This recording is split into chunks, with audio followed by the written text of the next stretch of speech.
Does this sound like you? You often feel overwhelmed by constant notifications. You catch yourself mindlessly scrolling even though you don't want to. You think, oh, I'm just going to check this one thing, and you look up and an hour has gone by.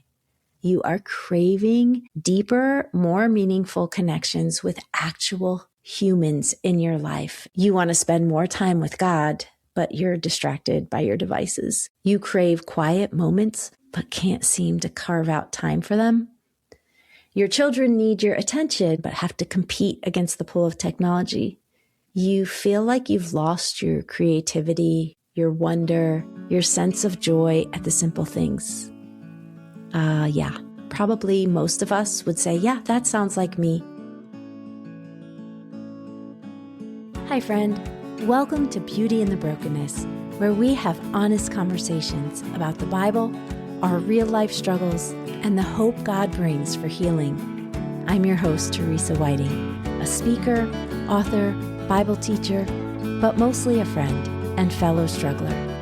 I don't know what you're carrying right now, but I want to invite you to encounter the God who is still creating beauty right in the midst of your brokenness.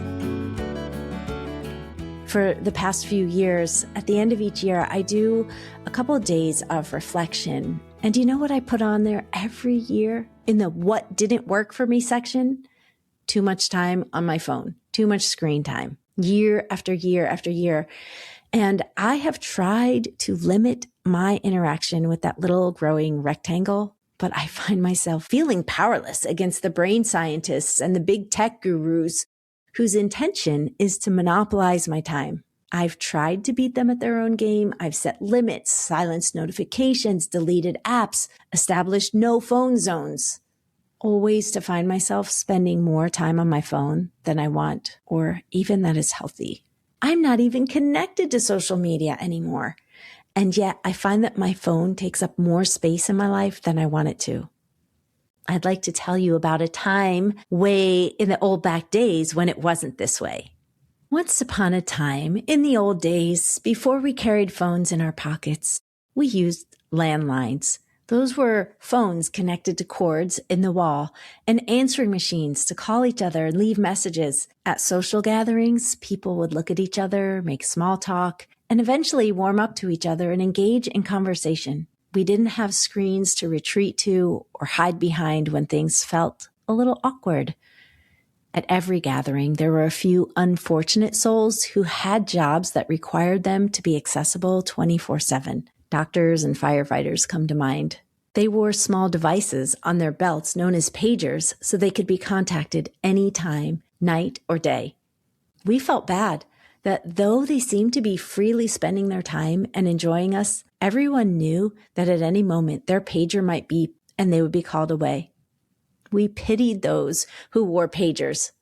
How sad it was to be at the beck and call of others at all hours of the day and night, to be interrupted while having dinner with friends or in the middle of your child's event or while enjoying a beautiful sunset. The ones who wore the pagers lived with an undercurrent of anxiety, knowing they could be summoned away at any moment. The person with the pager was the exception. Though they were typically one of the more important persons in the room, they were inevitably one of the most stressed out. Today, as a whole, we have voluntarily subjected ourselves to be the person with the pager. We carry our phones in our purses, our pockets. We pull them out while we're driving, shoot off texts from the toilet, and take them to bed with us. Not only are we accessible to our employer, but to thousands of apps and to anyone who wants to contact us. Notifications aren't a rare occurrence, but the moment-by-moment norm. Social media, texts, games, calendar reminders, and the occasional phone call. We are connected and online and busy and anxious, and we wonder why we're not sleeping well and why we're scattered and frayed and forgetful. We have apps that remind us how to breathe and focus groups to remember that we're embodied souls. Silence is a relic of the past, rarely experienced and never embraced. Our heart rates are up, Our muscles are tense. We are on edge and distracted and have nearly lost our capacity to engage in moments of silence or solitude. And our social skills are no better. We avoid eye contact, keep conversations on the surface, while we ache to connect on a soul level. Our phones have become our constant companions, or are they our captors?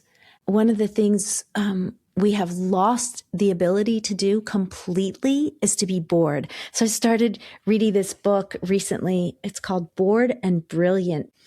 And one of the things that this book is reminding me of is that our brains were not created with the capacity to be on 24/7.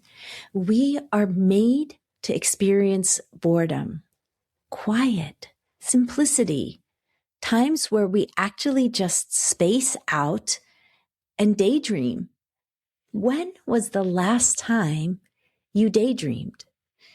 You were standing in line and you decided not to pull your phone out, maybe to people watch instead, watching everybody else on their phones. Or maybe you were in the car at a light, or even just getting in your car and keeping it silent the whole time. So I'm going to introduce you to something I have created called Jomo in July. I actually, the first time I did this was way back in 2020, and I've done a form of it over the years, but this year I am committing to a full-on month in July of Jomo. If you don't know, Jomo is the joy of missing out. It's a noun, and I define it as disconnecting as a form of self-care in order to connect with what matters most. A few years ago, my son Caleb and I did what we called the 40-day flip phone challenge. And this is for somebody who wants to go all out. I mean, this was intense. For 40 days, we did not use our iPhones. I actually gave mine to my husband. I said, hide this thing. I had taken my SIM card and put it in a Nokia flip phone. And you guys, it was hard. I spent the first few days just instinctively, I would get in my car and I would reach over to grab my phone to put on a podcast or music or something, and it wouldn't be there. And I would think, oh, that's right. I don't have that distraction. There would be times I would have that phantom ring, where you're carrying your purse and you feel it vibrating. And then I don't even have my phone in here. So our phones have taken over so much of our lives. But during the 40-day flip phone challenge, what Caleb and I experienced was so transformational. I started to notice things. I spent more time accomplishing projects that I had. I read more. I did simple things like notice that the sky is blue and the grass is green and the bark on the trees and the sounds of leaves crunching. The world just seemed to come alive in ways that it hadn't in so long. I've wanted to do that again. And I actually went back to my flip phone not too long ago. And what I realized was I couldn't park anywhere in St. Pete because I didn't have Park Mobile. I was cut off of all of our family group chats because they have changed it from SMS to RCS or something like that. And my Nokia couldn't handle group chats. So I lost touch with my family. I only lasted a couple days and I thought, you know what, this isn't working. One of the things I have done is I have gotten this little device called a brick. And I honestly feel like it is the next best thing to having a flip phone. I'm holding it up here. And you can essentially turn your iPhone into a flip phone. You can eliminate distractions by using the brick. The way it works is you touch your phone to this little device and you can put different settings on. So I have one called Flip Phone and Flip Phone Plus. You can name them whatever you want. You can have different settings. But for mine, I have a flip phone setting, and that is where I keep on my phone the ability to call people, the ability to text people, my camera, my FaceTime, so I can see my grandkids. I keep Park Mobile on there so I can park places, my banking app, which that's not something I'm tempted to scroll. So some of those really utilitarian things that aren't distractions. What I don't keep on there is any kind of social media. I don't keep email, which is the other thing that sucks the life out of me. I don't even keep Pinterest because even though it's a creative outlet, it's an easy place to scroll. And so once you brick your phone, basically you touch your phone to the brick, it is in that setting and you can't unbrick it unless you touch it to the device. So I keep this in my office here. And sometimes when I'm out and about, or sometimes I'll try to do it for an extended period of time. But for the month of July, for the purposes of Jomo in July, I am going to transform my iPhone into a flip phone for the most part, but I'm going to keep those things that really feel like they're essentials. By the way, social media is not an essential. Are you longing for less distraction and more focus, less mental clutter and more quiet, less restlessness and more peace, less noise, more stillness, less distance and more connection, less screen time and more presence, less comparison and more contentment, less enslavement to technology and more freedom to live the life in front of you? If that is you, I am inviting you to join me for Jomo in July. This is going to be a little different than my 40-day flip phone challenge. It's much more accessible, I think, to most people. Jomo in July is 1 month for us to kind of step away from all of those things that pull at us constantly. A couple of years ago, when Greg and I went on vacation for a week, I had him hide my phone and I contacted all my kids. I said, if there is an emergency, reach out to dad, because we were together. But that week was so life-giving for me. So I want to make this a regular practice. I want to learn to regularly step away from digital distractions. I have a list of books that I've read and recommended. Here's one of the books. It's by Carlos Whitaker and it's called Reconnected: How 7 Screen-Free Weeks with Monks and Amish Farmers Helped Me Recover the Lost Art of Being Human. Is that what it takes? Like, we have to go live with monks or become Amish to become human again? Guys, what is happening to us? I don't know about you, but I need a break. One of the things I have created is a list of 24 ways to break up with your phone. That is a simple download you can grab from the show notes. And that's just for the person who says, Teresa, you're a little extreme for me, but I do feel like I want less connection to my phone. I want more freedom. I'm feeling that of a constant connection. And I know it's hurting my brain. I know it's hurting my relationships. I know it's damaging my spiritual life and my creativity and all of those things, because we feel it, right? We feel it. Or if you want to go in a little deeper, you can join me for Jomo in July. It's a challenge. It's a time to step away. It's a time of quiet. And since I'm sure not all of you are going to join me for that, I wanted to share some of the things that we're doing. First of all, you can do Jomo in August. You can do Jomo in January. It doesn't have to be July. Figure out a time in your life where you're like, you know what? I can step away for a season. For me, July seems to be the best month to do that. We go on vacation in July, and it's a time for me to really reconnect with people and with nature and with the Lord. And I'm so excited. I'm so looking forward to it. But one of the things I do to prepare is I get books to read, real books, paper books, either on Amazon or at the library. I write a list of projects that I haven't had time for. There are so many things that I want to do that I haven't done. And I know from doing this kind of thing before, when I have a list in front of me and I don't have that constant distraction of being pulled away by my phone, I do some of those projects. I journal. Journaling is so helpful to get the angst out, to talk about, oh, this is so frustrating, or this is what I'm learning. Another thing you can do to prepare is to invite someone to do it with you. Say, hey, I'm doing this Jomo in July challenge. Do you want to do it with me? And then I also want to encourage you. It's going to be hard, but I want to encourage you to stick with it. So here are some of the really important basics. I'm giving you the basics. You can delete all the time-sucking apps from your phone. Anything that pulls you into that vortex of endless scrolling. So that could be social media or news or shopping. For me, it's email. I don't play games, but maybe for you, you do. You get sucked into games. Delete the apps.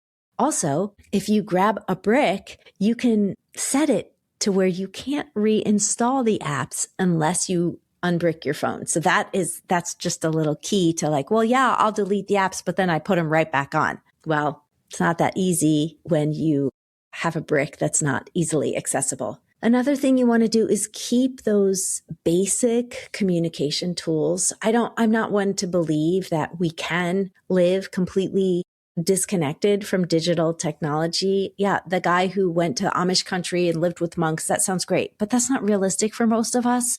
So we do need things. We do need to be able to text, and we need maps, and we need our contacts. And there's even things that our phones won't let us delete. Those things, go ahead and keep them. Just don't keep the things that suck you into the endless scroll. Then there's apps that are on the question list. Like, I wonder about music and podcasts and audiobooks. So when you have a flip phone, those are not an option. And there's so much more silence, and it's beautiful. But also, I love listening to music and podcasts and audiobooks. So the jury is out. That's something for you to decide. Is that something you want to keep? Or is that something you say, you know what, for this month, for these 31 days, I just want quiet. I don't want anything putting extra input into my mind. I want to be able to enjoy the silence, enjoy the extra time for me to daydream and think and wonder. While I'm doing Jomo in July, I have created some no phone zones, and I have a list of those in that download that I have available to you.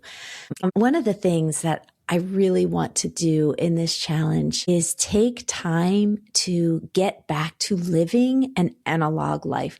It's so weird. It's so weird that we even have to have these conversations. I was born in a time when cell phones didn't exist. So I grew up as a child going outside, playing with my neighbors, reading books, coloring, painting, doing these activities that had no connection to anything digital. As a matter of fact, when I was a kid, I think we only had 3 channels on our television, but we live in a completely different world right now. And for us to experience life for our brains to work the way they were designed to work, we have to take this intentional time away. I feel like I could tell you so many reasons why this is important, but I don't feel like I need to. I feel like you know the angst within yourself. Maybe what you don't know is that it's coming from being connected digitally at all times. Maybe that's a newsflash to you, but I am telling you that when you take the time to step away, it will be hard, and then it will be freeing. And you will start to experience things and notice things that you hadn't experienced and noticed in a long time, or maybe in your whole life. And what I'm not saying is getting a flip phone or spending less time on your phone is going to take all the anxiety out of your life, because that's something internal, but it will stop feeding it. It will stop adding to the noise. I don't think it's realistic for us to live without smartphones in this day and age, but I do think it's realistic for us to take breaks, and it's important for us to step away. I would love to tell you more about, how our brains are being affected, but I am going to just tell you that I have a list of 15 books in the Jomo in July challenge that you can read. So there's all different kinds of books. There's books for families. There's books that are way more on the scientific side, and they talk about how our brains and our bodies are literally physically changing. There are books that are more aligned on the spiritual life, on how this is affecting us spiritually. There's books more about socially, what this is doing to our culture and what this is doing to our world. So I'm not the expert on that, but I'll tell you that there are many experts out there. There are so many great books, and you'll get those in that download as well.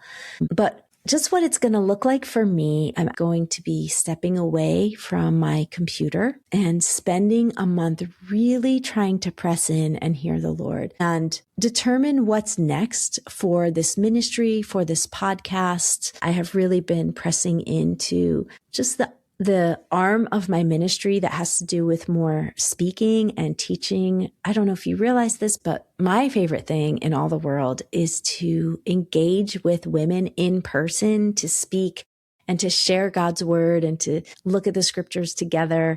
And so that is something I have really been pressing into, and I'm trying to figure out how the podcast fits in with that. And so I really believe that stepping away from technology, quieting the input, and just really spending a month connecting with my people, praying, learning, reading, being creative again, going on vacation, connecting with nature. I think all of those things will speak to my soul. And then hopefully I'll be able to come back and let you know kind of the state of the podcast and what's going to happen from here. So what about you? What is it about technology that you struggle with? Have you ever tried to do a detox? Have you ever tried to step away for a season? What's stopping you? Now, I know that there's people out there going, Teresa, you're a Luddite. I might be, and you might be right. But I just know that my soul comes alive when I take a break, when I step away. And maybe yours would too. So one more time, I am going to invite you to join me for Jomo in July. If you feel like that's too much, the least you could do is download the 24 ways to break up with your phone. And maybe you don't have to do all 24. Maybe just start with one, maybe two. Maybe see if there's things that you didn't even realize you could do that would help bring a little bit more freedom, a little bit more peace, a little bit more space, and a little bit more quiet to your life. Friend, I am so thankful that you are here.